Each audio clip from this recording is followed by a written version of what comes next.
আরজি করে কর্মবিরতি, বিনা চিকিৎসায় যুবকের মৃত্যুর অভিযোগ। ঘটনায় পোস্ট শ্রীরামপুরে তৃণমূল সাংসদ কল্যাণ বন্দ্যোপাধ্যায়।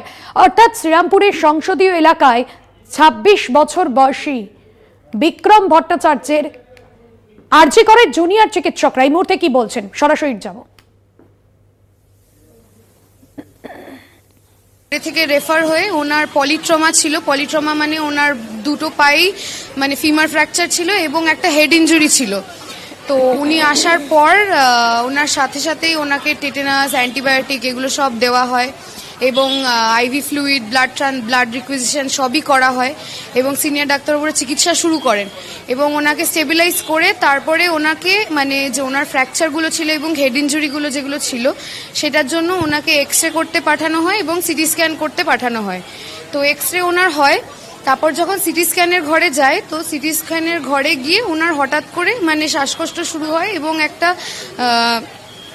অবস্থার অবনতি হয় এবং ওনাকে সাথে সাথে সিটি স্ক্যানের ঘর থেকে বার করে এনে আবার রিসাসিটেট করার চেষ্টা করা হয় এবং মানে দীর্ঘ চেষ্টা পরেও ওনাকে রিসাসিটেট করা যায় না এবং উনি এক্সপায়ার করেন যিনি পেশেন্ট। তো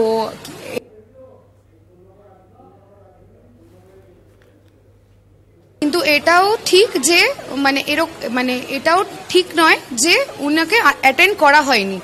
আমরা স্বাভাবিক প্রোটোকল যেরকম মেনে একটা মানে পলিট্রমা বা একটা রোড ট্রাফিক অ্যাক্সিডেন্টের পেশেন্টকে যেভাবে আমরা ট্রমাতে ম্যানেজ করি সেরকমভাবেই আমাদের যিনি মেডিকেল অফিসার বা সিনিয়র ডক্টররা ছিলেন অ্যাট মোমেন্ট মানে ট্রমাতে, তখন ওনারা সেইভাবেই সেই প্রোটোকল মেনেই চিকিৎসা শুরু করেছিলেন। তো ওই আনঅ্যাটেন্ডেড অবস্থায় বিনা চিকিৎসায় মারা গেছেন এই ন্যারেটিভটা সম্পূর্ণরূপে ভুল। তো আমরা রোগীর পরিবারের সাথে যথেষ্ট সিম্প্যাথাইজ করছি যে অবশ্যই এটা কাম্য ছিল না একটা মানে কম বয়সী এরকম একটা যুবক এখানে এসে মারা গেলেন। কিন্তু এটাও ঠিক মানে এটা আমরা নিজেদের দিক থেকে বলছি যে এর সাথে এই আমাদের কর্মবিরতির কোনো সম্পর্ক নেই।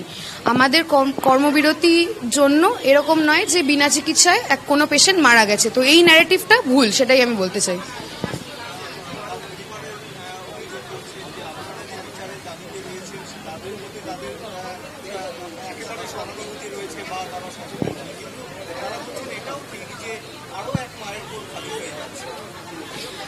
সেটা আমি বারবার করে বলছি যে আমরা কর্মবিরতি করছি একটা মানে যেটা ঠিকই, কিন্তু আমাদের সিনিয়র ডাক্তারবাবুরা যারা মেডিকেল অফিসার আছেন তারা অলওয়েজ প্রেজেন্ট আছেন সমস্ত এমার্জেন্সিতে, ওয়ার্ডে, ওপিডিতে সমস্ত কিছুই চলছে এবং স্বাভাবিক নিয়মে যেরকমভাবে পেশেন্ট আসলে যেভাবে ট্রিটমেন্ট করা হয়, তাকে অ্যাটেন্ড করা হয়, হিস্ট্রি নেওয়া হয়, ট্রিটমেন্ট শুরু হয়, তারপর ইনভেস্টিগেশন করতে পাঠানো হয়, সেভাবেই আর কি ওনাকেও ট্রিটমেন্ট দেওয়া হয়েছিল।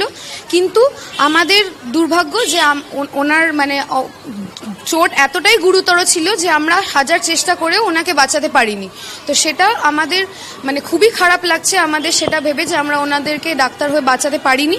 কিন্তু এই ন্যারেটিভটা ঠিক নয় যে আমরা ওনাকে চিকিৎসা দিইনি এবং আমাদের বিনা চিকিৎসায় ওনাকে মারা যেতে হয়েছে। রাজ্য মেডিকেল কাউন্সিল সন্দীপ ঘোষকে শোকজ করেছে, রেজিস্ট্রেশনও বাতিল হওয়ার একটা সম্ভাবনা রয়েছে।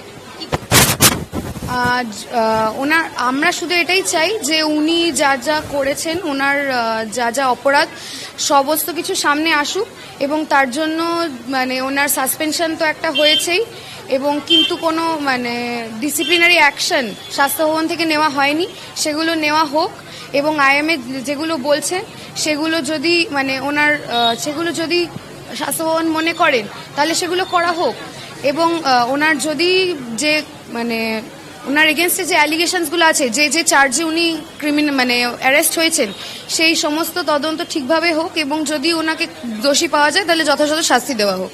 ঠিক আছে।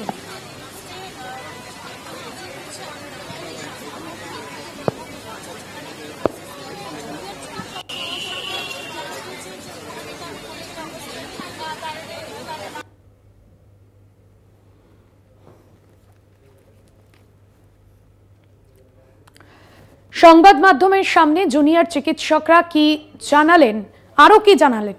ইনভেস্টিগেশন করুক এবং বার করুক এর সত্যতাটা।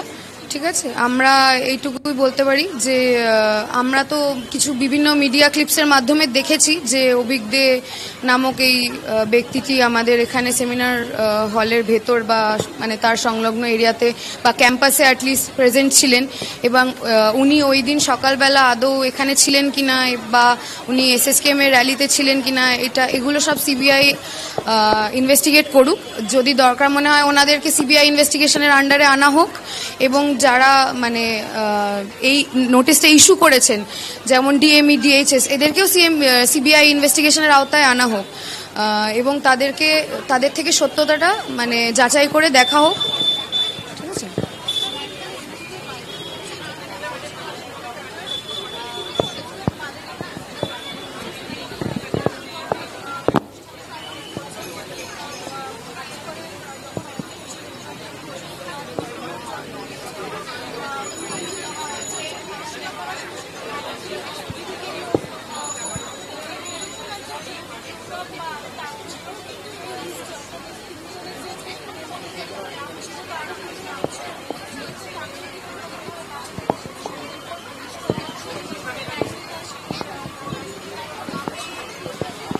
দেখুন সেটা তো মানে এখন মানে আমরা যা দেখছি ওখানে যারা নাম আছে কিছু বেশিরভাগ জনই মানে তারা হচ্ছে গিয়ে মানে শাসক দলের ঘনিষ্ঠ মানুষদের, যাদের এখন আমরা নাম শুনতে পাচ্ছি তারাই ওখানে বেশিরভাগ উপস্থিত ছিলেন।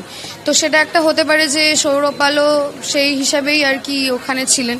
এবার যেটা আমি প্রথম থেকেই বলছি যে ওই নোটিশটা মানে তাৎপর্যটা কি, ইম্পর্টেন্সটা কি, ওটা কেন ওই টাইমেই কেন ওভাবে মানে প্র্যাকটিসটা অ্যারেঞ্জ করা হয়েছিল এবং মানে তার ডিটেলসটা কি সেটা সিবিআই ইনভেস্টিগেশনের আন্ডারে তাদের সবাইকে আনা হোক, এবং তাদেরকে মানে সেই পুরো ব্যাপারটা আর কি ভালো করে খতিয়ে দেখা হোক। এবং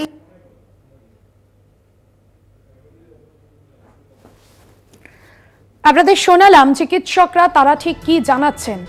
আরো বিস্তারিত জানবো, সত্যসুন্দর ভট্টাচার্য রয়েছেন ফোন লাইনে। সত্যসুন্দর, জুনিয়র চিকিৎসকরা তারা অভিযোগ মানতে নারাজ, গতকালের যে ঘটনায় পরিবারের তরফে যে অভিযোগ করা হয়েছে, কি জানাচ্ছেন?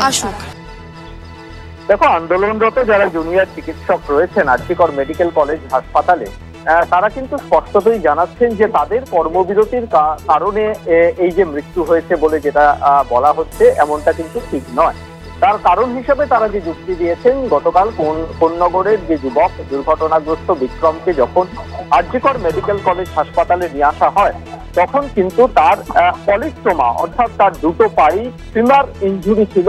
শুধু তাই নয়, সেই সঙ্গে তার মস্তিষ্কেও মাথাতেও কিন্তু একটা ইনজুরি ছিল। সেক্ষেত্রে এমার্জেন্সিতে তাকে নিয়ে আসার পর তারপর আউটডোরে তার টিকিট করানো হয় এবং সেক্ষেত্রে প্রয়োজনীয় যে চিকিৎসার ব্যবস্থা সেই ব্যবস্থা কিন্তু নেওয়া হয়েছে, এমনটাই কিন্তু জুনিয়র চিকিৎসকেরা তারা জানাচ্ছেন।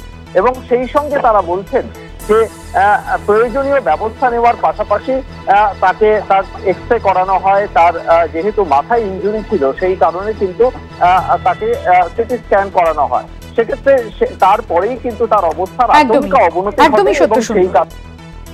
একদমই ধন্যবাদ জানাবো। সত্যসুন্দর ভট্টাচার্য ছিলেন ফোন লাইনে। মৃত যুবকের মা কি বলছেন, চিকিৎসকরা যে দাবি করছেন, মৃত যুবকের মায়ের ঠিক কি অভিযোগ শোনা। মারাই গেছে কেন আমাকে প্রশ্ন করছে আপনার কটা ছেলে মেয়ে?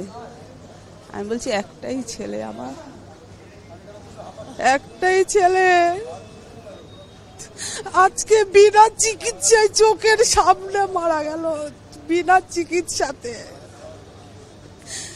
এইরকম দৃশ্য দেখতে হবে সন্তানকে নিয়ে কোনো দিন ভাবিনি, কোনো দিন না। ছেলেটা ছটপট করতে করতে বলেছে, একেতে তো দুটো পা গেছে, দুটো পা, তার মধ্যে এত ব্লিডিং।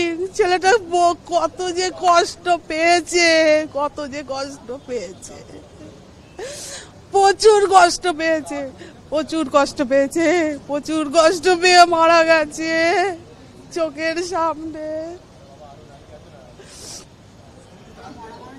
ডাক্তাররা আন্দোলন করছে, যেই কারণেই মূলত হয়তো আজকে আপনার ছেলে ট্রিটমেন্ট পেল না, কি বলবেন আপনি?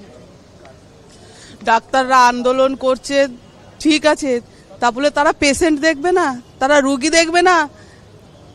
রুগীদেরকে মৃত্যুর মুখে ঠেলে দিচ্ছে, এক একটা মায়ের কোল খালি হয়ে যাচ্ছে, মায়ের কোল খালি হচ্ছে, কারোর আপনজনরা চলে যাচ্ছে। তাহলে এগুলো কি কি বিচার চাইছে, কি বিচার চাইছে? এটা কিরকম বিচার, এটা কিরকম বিচার বলুন না আমায়। আমার ছেলে কি বিচার পাবে? আজকে যে বিনা ট্রিটমেন্টে মারা গেল, কি বিচার পাবে আমার ছেলেটা? আমি বিচার চাই, আমিও বিচার চাই।